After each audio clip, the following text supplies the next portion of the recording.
Welcome and thank you for attending our fourth quarterly luncheon for this year. We appreciate your time, your energy, and your efforts in supporting Clay County and what we're doing throughout the community. We also always want to thank the college and the Thrasher Horn Center for allowing us and working with us these luncheons. And at this time, I would like to introduce a representative from Florida Power and Light as our marquee sponsor for this, Mr. Jim Bush. If you would come and say a few words, please. Good afternoon. My name is Jim Bush, and I'm with Florida Power and Light. My colleague Carol Saviak is here as well, and it's a privilege for us to be here and to sponsor today's luncheon. Just want to say a thank you to the Clay County Economic Development Corporation, specifically Crawford and Laura, for all the great work that you both do in helping support the county and in our efforts to grow and prosper. They do an amazing job and really make a difference. FPL, for those that aren't familiar with us, our parent company is NextEra Energy. It's the world's largest generator of renewable energy from the sun and the wind. And we're also a world leader in energy storage. NextEra is a Fortune 200 company and is also recognized by Fortune as America's most admired company and a company that is changing the world. So very proud of that. Our mission at FPL is to continue the journey in delivering America's best energy value for our customers. That is energy that is among the cleanest in the nation and getting cleaner every day, is the most reliable in the country, and bills that are increasingly more affordable for our customers over time. Clay County has been an important partner for FPL on our clean energy journey. We have three utility scale solar sites in the southern part of the county. One that 74.5 megawatt that's currently in operation, has been in operation for several years. We have one that's currently under construction, and we have a third that's in development and will be under construction soon. These three sites combined power enough to generate enough for about 45,000 homes, and it's also the carbon equivalent of removing about 36,000 vehicles from the road each year, so it's great for the environment. They're also great economic development drivers. They create jobs and additional tax revenue for the local governments. On reliability, FPL has the smartest energy grid in the country with more than 5 million smart meters and over 155,000 intelligent devices, which allows us to prevent and predict outages before they even happen. And in some cases, when outages do happen, it allows us to respond to them even faster because you don't always have to send a crew out to the field and you can restore them remotely. And we've seen the results of this in the recent storms. Category 4 Hurricane Ian impacted Southwest Florida. We all know that's FPL service territory. We didn't lose any structures or transmission poles during the storm, and we're able to restore all customers that could receive power within the week of the storm making landfall. So that was just incredible from what we've seen in the past. And last week, we all know that we had Hurricane Nicole that impacted North and Central Florida. And we were able to restore all FPL customers a day after impact. So it really does make a difference, and being clean and reliable also helps us become more efficient, which drives down bills for our customers. Our bills are about 20% below the national average. We have a duty to serve our customers every day. We also have a responsibility to plan to serve our customers of the future for decades and generations to come. So we always have to look over the horizon. Power companies have to be 40, 50 years ahead. We're doing all this and trying to build Florida's energy future by keeping the realities of our great state in mind. We know that we're probably the fastest growing state in the country. Some have said that we have 1,000 new residents every day. I believe it just driving in here today with what you see, the cars on the roads. We're also on the front line of climate change. We're seeing that as well with more frequent and severe weather events. So the bottom line is that we just can never be satisfied. We got to continue to find new ways to continue to ensure that we're delivering America's best energy value because it's what our customers expect of us and it's what they deserve. So I just want to end with a really short clip, which I am very excited about, a new endeavor that's underway at FPL. And it's about trying to completely eliminate carbon emissions, not only in Florida, but driving that change at a national level as well. So thank you. Over 3 decades ago, we found ourselves at a crossroads. We knew what we wanted to accomplish, but that the road to get there would be long and challenging. As the years went on, we hit some major milestones. Our inaugural solar plant, first wind site, walked away from foreign oil and coal, became the largest producer of wind and solar energy in the world, and a world leader in battery storage. We could have stopped there, but we kept going, kept pushing, kept imagining, kept innovating. So when asked, what's next? The answer was clear. NextEra Energy is the first company in history committed to move past net zero all the way to real zero, as in zero carbon emissions, 100% clean energy. Our goal is ambitious, yet simple. We are striving to eliminate all carbon emissions from our own business at zero incremental cost for our customers in Florida and customers in every industry who share our vision of a sustainable carbon emissions-free future. We want to be the partner of choice for companies delivering power, transportation, manufacturing, and technology across our economy, helping each sector decarbonize their own businesses by building more renewable energy. And by 2045, our goal is to achieve real zero carbon emissions. This is our promise to our stakeholders, a promise with a real plan that will make a real difference for our customers, our economy, and our country. Over 3 decades ago, we found ourselves at a crossroads. Today, with the right plan and a clear blueprint, we know we chose the right road to follow. Walk with us.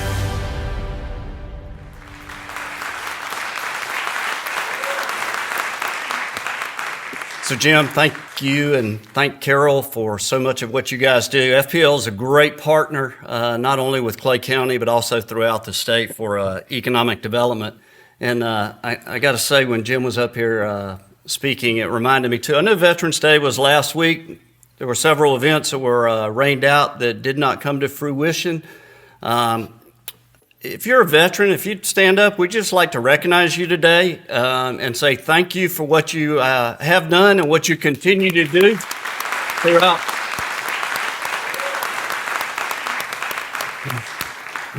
So thank you so much. We appreciate you being here and we appreciate your involvement in our community. So at this time, we would quickly like to introduce Ferris Robinson, who is the new publisher of Clay Today. A lot of you have probably already met him. He is doing an exceptional job of going around introducing himself, but we wanted to kind of give him a public hurrah this morning. So Ferris, if you'll share a few words. All right, like Jim said, I've had the pleasure of meeting a few of you, and it might be your displeasure, but I apologize for that. The rest of you, like Jim said, I'm Ferris Robinson. I'm the new publisher for Clay Today. Been here 2 months. I'm new to the area, but not new to the business. And I would like to take a second to thank Mr. Bush and FP&L for everything they've done to help me have a residence in Volusia County and get my power back on. And then once again, when I was in Miami with Andrew, that took a little bit longer, months, but we made it through. But anything that Clay Today can do better, please don't hesitate to reach out to me, call. I'm available 7 days a week. I want to try to strive to do better, to serve the community as good as I possibly can. I'm trying to make sure that my grandfather used to say that the tongue in my mouth and the tongue in my shoe are going in the same direction. So if there's anything y'all can help me do to do better, please, again, reach out. And thank you very much for your time. I'm Edward Jordan, Vice President for Academic and Student Affairs here at St. John's River State College. And I'm here today not necessarily representing the college, but representing something that we do. We're in partnership with a couple of schools in the St. Johns County area and the Clay County area through something called the Community Partnership School. And what I would like to plead for today is some assistance. The Community Partnership School is set up to provide wraparound services to schools. We have a Community Partnership School with Wilkinson Junior High School. I see Ms. Sharice Stewart here. She's a member of the executive board there. Orange Park High School, we have Mike Keller, who's the Associate Vice President for Academic Affairs here at St. John's River State College. He's an executive board member for the Orange Park High Community Partnership School. And what this organization does is it provides wraparound services to these schools: health care, dental care, social care, education, all these things that we know that these schools and these students need to help those students make these transitions in life. It's a legislatively supported organization. I see Senator Bradley here. He was instrumental in getting Clay County involved in this. And we had an executive board meeting yesterday with Orange Park High School, and some of the conversation was centered around how can we get more mentors with Orange Park High School. And so I come to you today asking, pleading, begging, be a mentor, serve your organization, your employees, your colleagues, whatever we can do to get you lined up and working with students at Orange Park High School to become mentors. We would be so gracious if you were to afford your time, your resources, your efforts to help those students make those transitions. As you know, Orange Park High School is kind of a transitory place where a lot of apartments, a lot of people moving homes, a lot of students always in transition in life, and they need role models, they need mentors, they need ideas, they need dreams. And if you can be a part of that, we would be so appreciative of that. I don't have business cards with me today, but if you please contact me after this meeting. If you please contact Mr. Olson, because I know you all have his email address. If you would like to serve as a mentor, please contact us. We want to put you in contact with the Orange Park High School Community Partnership School and make some changes in the community, make some changes in these students' lives. Thank you guys so much. So for today's discussion, we thought it was really interesting. We've got a new group that moved to Clay County within the past year and has developed a business operation here. And as we began working with them and talking to them, they are a family-owned corporation. And I did want to do just kind of, we thought this would be applicable. Daniel, I'm going to put you on the spot. If you're a family-owned corporation and you're multiple generations, would you stand up just so we can recognize what's involved in that? If you're multiple generations. Guys, let me tell you, the word is the hardest thing in America is to transition a company from generation to generation. And so we thought this would be a very interesting, thank you for those who stood up and are represented here as small private business. We thought this would be a very interesting conversation. So let me, without ado, let me introduce Andy Monti to you. Andy's involved in a series of family-owned and operated businesses, some of which have spanned 3 generations. So they say 3, I say 4. They count generation 1 as ground zero. I see it as first generation. So 4 generations in the company.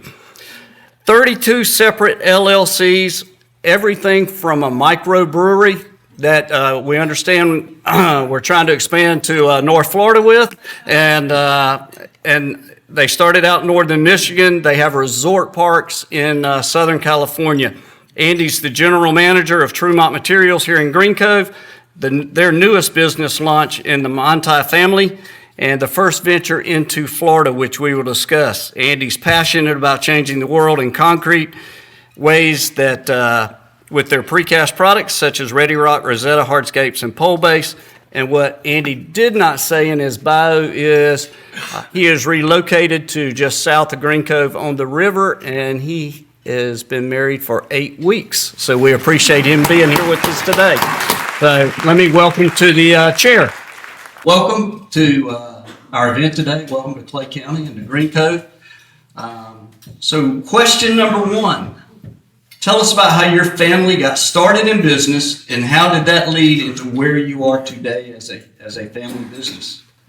Yeah, I can get right into that, but I just want to start out by saying thanks for letting me come up here and talk to you guys today, and hopefully we'll be able to give a few little morsels of knowledge that we've learned through hard experience over the course of our generations in business that you guys might be able to use, whether you're in a multi-generational business or you're a first-gen company that's has prospects to pass it on to the next generation.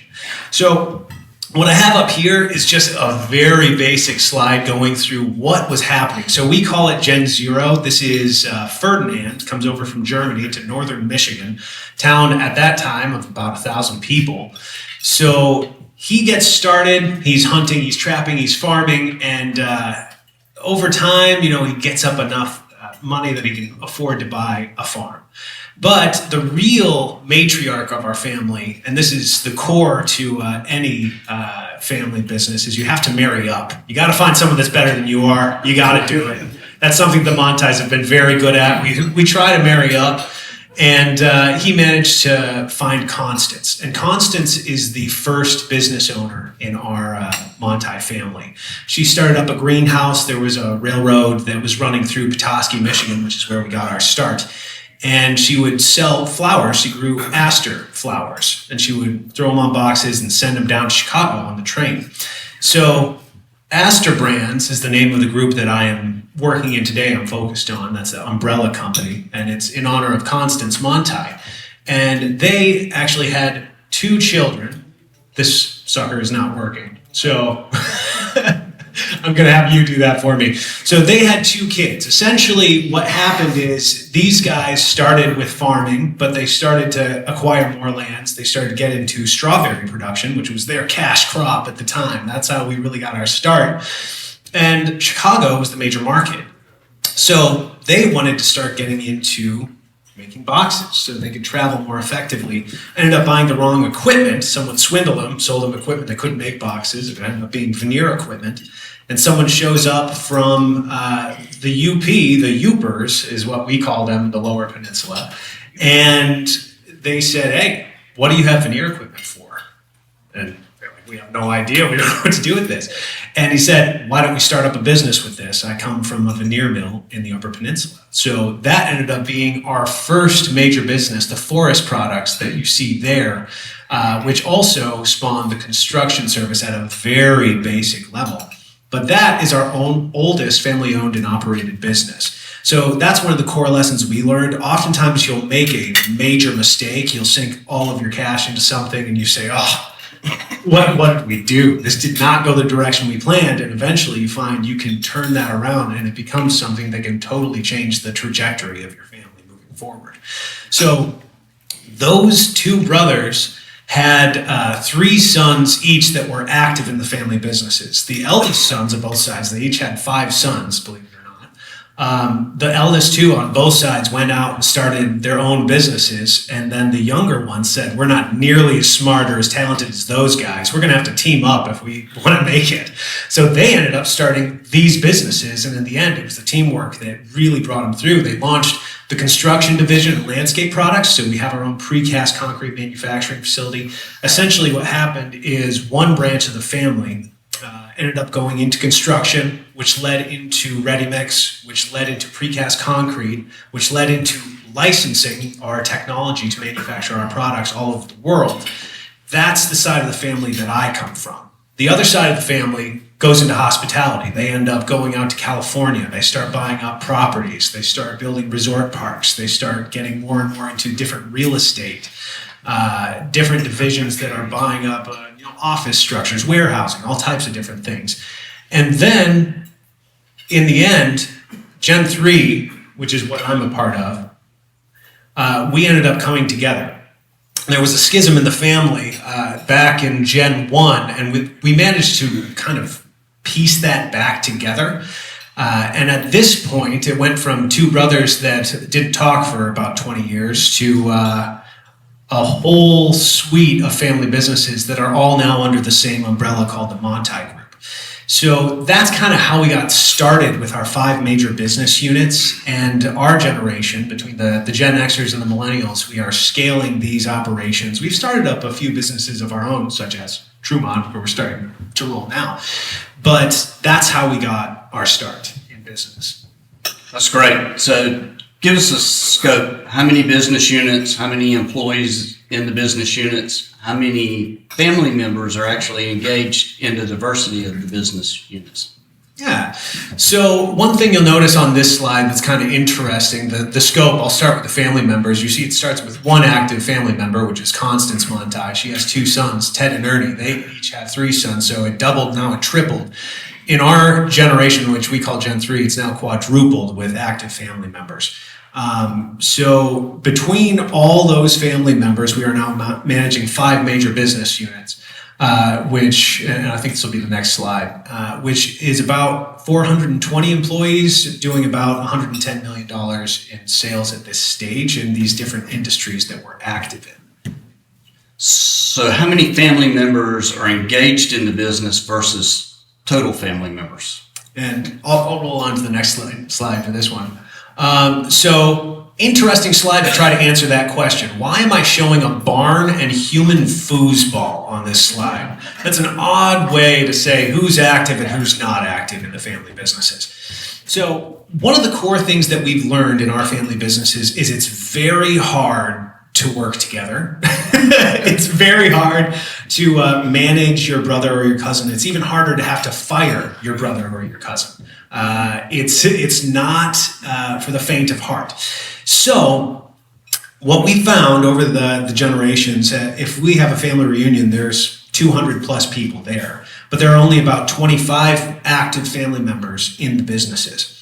So we've had to find a way to have a reunion where you actually want to see your family members and you can talk about something other than work. So the reason why I'm showing a barn here, this is just down the street from the original family homestead that Ferdinand and Constance bought. It's about 100 yards away. But that is now a party barn. It used to be an active barn, and now we use it for family reunions, events. People, I got married in that barn. So like a lot of people are using that and we say it's the best investment that we ever made because we made an investment in relationships. Because there can easily become an in and an out in business, active family members versus non-active family members. And what division are you in? And are you competing for resources? And how do you manage those relationships? It's important to be able to separate those things and have the family meet in a just a fun way as opposed to business orientation. I get too excited about that one, so we should probably move on. So there are approximately how many direct family members now? Direct family members, if you count my Uncle John's twice removed or whatever he is at this point, I think he had 12 children. And if you're counting that side, which they're not always at these reunions, you might have 250, 300 people at those reunions, but they don't all show up. And how many engaged in the business? 25. 25. So how do you, as a family, how do you manage and make decisions on, who's going into the business, who's not going into the business, what business are they going into, and how do you guys determine what that structure looks like? So this one kind of depends, and I like that we're going off script here. This is good. So how do you determine what your trajectory is in business if you want to go into the family business? And we were talking before this, it's probably 1 in 8 actually want to go into the family businesses. The rest go off and do their own thing. So that depends oftentimes geographically. For instance, I grew up in northern Michigan at the homestead that Ferdinand and Constance originally went to. And I was very involved at the veneer mill to start because the veneer mill was right down the road. But then it moved on to the construction side. So I grew up doing underground work, working in streetscapes, doing a lot of our precast underground products, installing that. And then that moved into building the forms for the Ready Rock product, selling the walls, then setting up manufacturers, then launching our pole-based product for site lighting. So like that's the trajectory I had. But we have some family members who start in northern Michigan and say, man, it's way too cold. I want to move to California. And that's how a lot of them have moved out there and they assist in those businesses. So it's very easy to start to communicate because Believe it or not, you're competing for resources which also include talent. So there are some very talented family members who have been poached from other businesses. So you require, and you might want to go to the next slide for this, you require a family office in order to manage those relationships. So that's one thing that we've learned at this stage that is critical. When it comes to managing businesses like this, obviously you're going to have your board, which needs to include non-family members. We found that out the hard way. So you obviously have the president reporting to the board. But with 5 major business units, you need to be able to communicate, here's the investments that we're thinking about making on our side. What do you want to do? How do we pool resources? Where do we want to go? Do we want to launch something new? So we have the XCOM committee, which is the executives committee. So it's all the presidents interacting with each other. Each one of them will have their own management team made up of usually entirely non-family members. So for us, it's leadership at Astor Brands or Lab.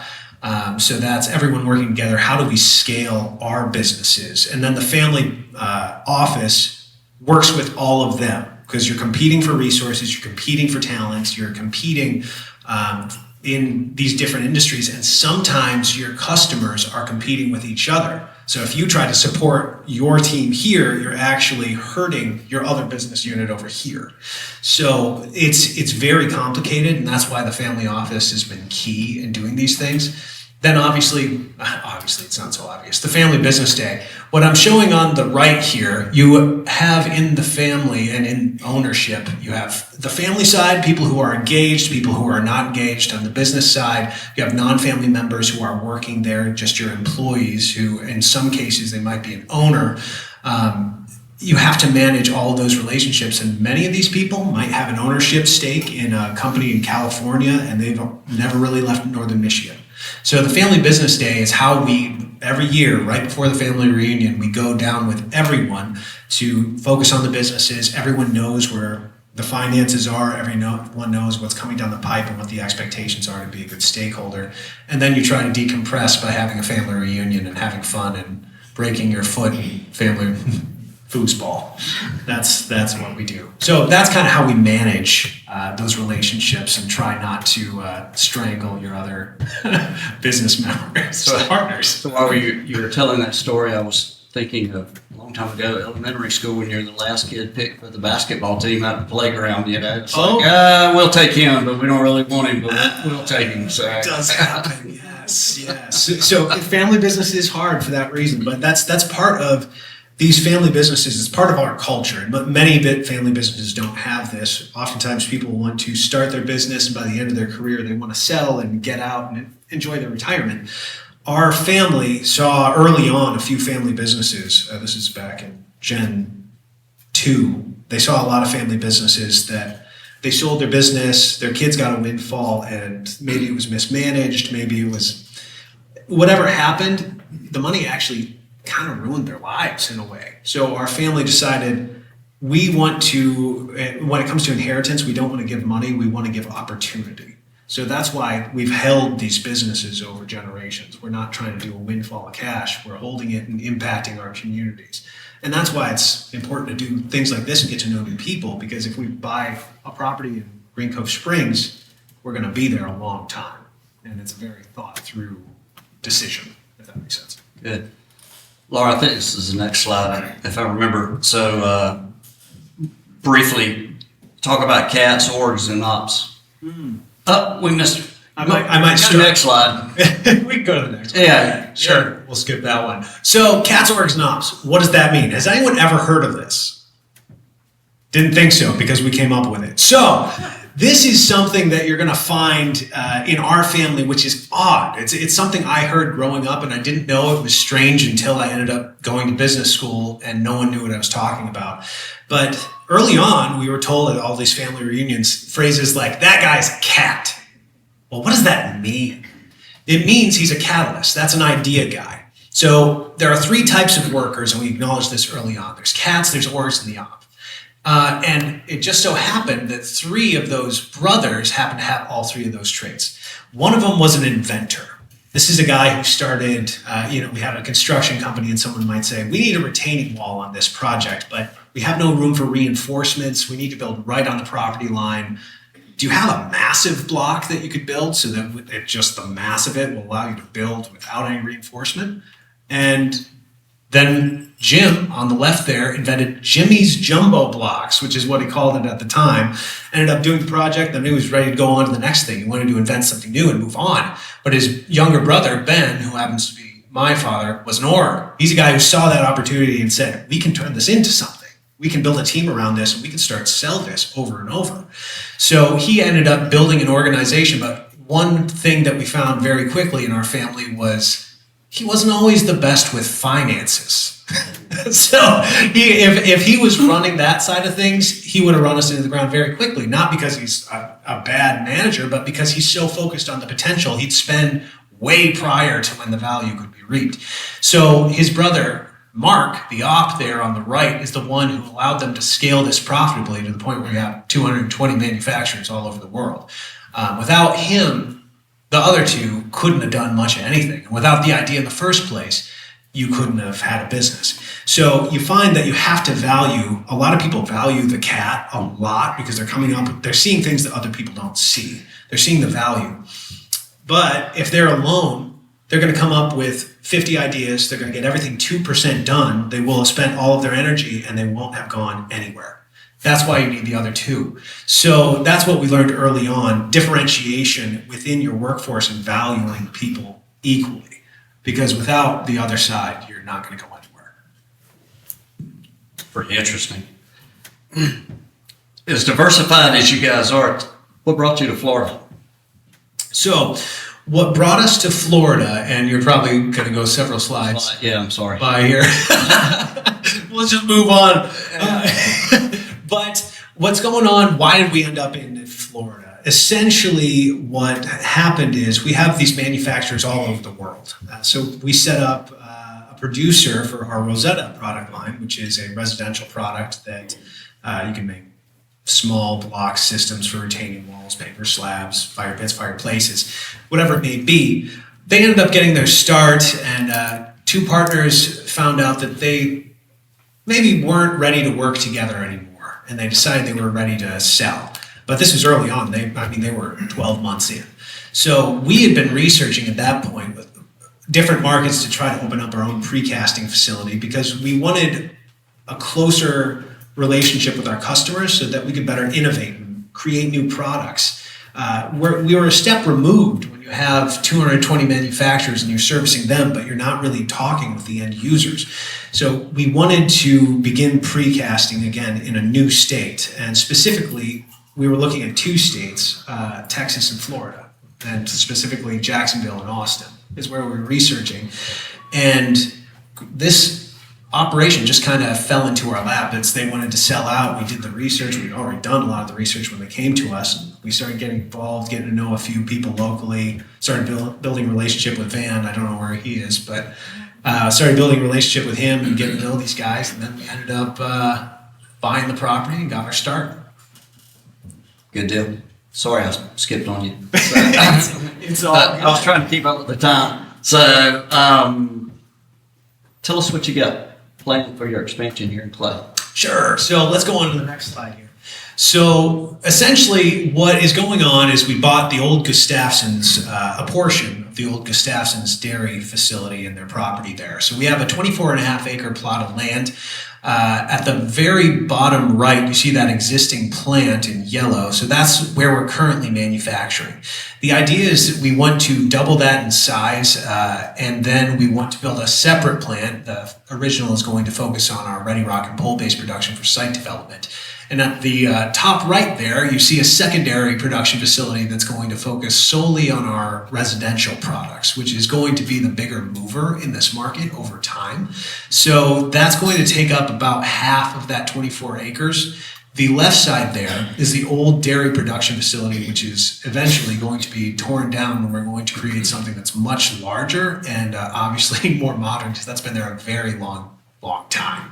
So over the coming years, we're planning on investing in this property and totally changing the layout so that we can bring more value to the local community and actually have higher production capacity. So that's the idea moving forward. So you've got three divisions here in Green Code Can you tell us a little bit about each of the three divisions and kind of what separates them and how that works for you? Yeah, absolutely. So we have a few product lines. If you go to the next slide, I'll go through first what the products are, and then we'll go over a few examples just so you guys can see a little bit of what we do. So Ready Rock is the original product that actually my father invented. So that's something that comes from northern Michigan. That's that picture that you see there with the retaining walls in South Korea, which one of our that's our Eno production. That's them on top of the wall there. But that is a commercial retaining wall system. These are 1-ton Legos. They're anywhere from 2,000 to 4,000 pounds. They got a knob and groove system. They're about 4 feet wide, 1.5 feet tall, literally designed to look like Legos. So that's that. The site lighting division is pole base over here. So we found that on nearly every Ready Rock project where you have a retaining wall, you have site lighting as well. So that was just us going to our customers and saying, is there anything that we could sell on the same site that we could start to innovate and create something new for that product line? So that's where pole base came from. And then Rosetta, that is Jim's baby. I was talking about the cat earlier with Jimmy's jumbo blocks. So my dad ended up launching Ready Rock, and then Jim moved on to Rosetta and said, I'm an inventor. I'm going to invent a product for any application you can possibly imagine in your backyard. So now we have about 35 separate products that are in that line there. So that's where we're talking about the fire pits, fireplaces, the slabs, the pavers, different types of all of those versions, different colors, different textures. So all of those things, that's how those skill sets ended up through. So if you keep going through a few slides, I'll just give you a few examples of what you can do. Some of you might be familiar with the beach walk development in Nocatee. So all that signage is mounted on our Ready Rock retaining wall system. So that's a large gravity wall. That's an example where you don't need a large, like GeoGrid is what they use to reinforce a lot of these wall systems. But since they're so massive, you don't need any reinforcements. So if you're designing a streetscape, you can have utilities right behind a wall like that. If it's a residence, you can have a pool right behind a wall like that. So that's the advantage. If you move on to the next one, this is one just right in St. Augustine. This is next to the parking garages next to Ford there. But you can see the walls lining that retention pond. It's a different texture than the one you just saw. But again, it's just those large blocks. Again, they're about 4 foot wide and 1.5 feet tall. So it allows you to do all of these water applications, which is really why we wanted to target, why we decided we wanted to focus on this market as opposed to Austin, because we do a lot of seawalls. So if you move on to the next one, this is an example of a large marina that we were working on in Wales in the UK. So this has been hit by a ton of heavy storms over there, and it's still standing. I think this was built in 2013. We haven't had any issues with it.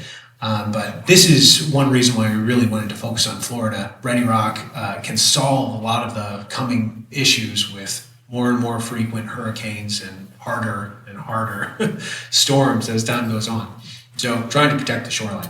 So the next slide, again, the second line that we're talking about, this is pole base. So this is something that could be used. You can put electrical junction box in these things for a standard light pole base, but you can also put textures on them. If you wanted to match your Ready Rock retaining wall, you can match your pole base with that. And those same bolt configuration systems also work with many signage applications. So you can do signs. What you're looking at the bottom left there, that's actually a taxiway base. So if you're looking at a runway, all those little foot tall LEDs, with the same forming technology, we can make those. We can make, basically a drag and drop installation column with a mow ring at the bottom. And then we even have a brick ledge.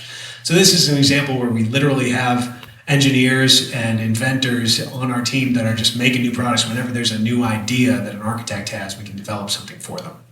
So the last slide that I wanted to go over here was Rosetta. This is just going over rough overview of all those different products, from steps to large block systems, which is where you're competing with your brother. That's another story. You have the small block system up there, and pavers and slabs and fireplaces and everything of that nature.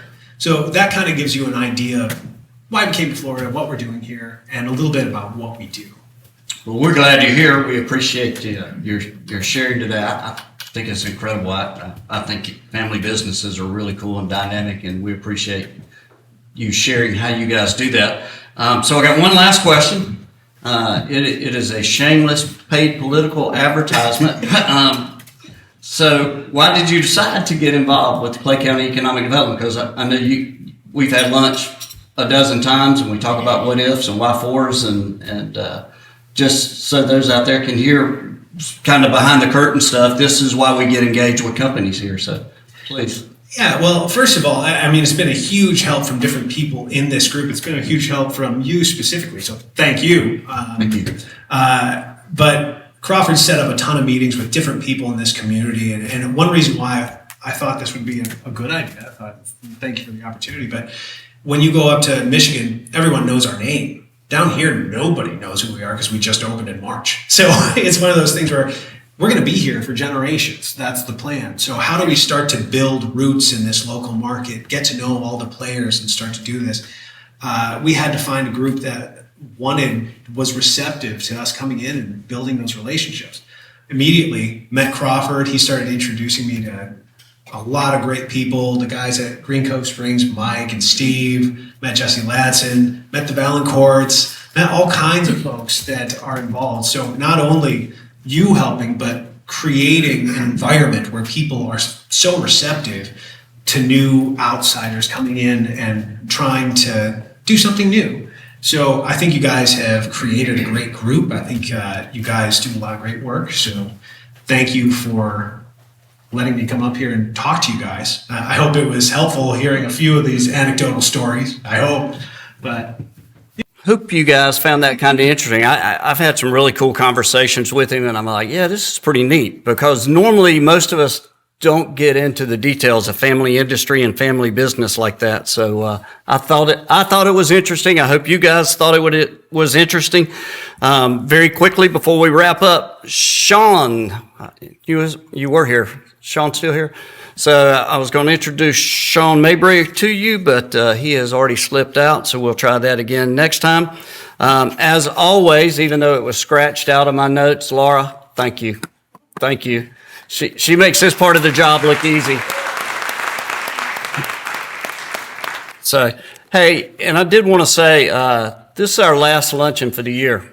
We got Thanksgiving, we got Christmas coming up. Let me encourage you, get engaged. Find somebody and partner up with them and get engaged and remember what these holidays are for.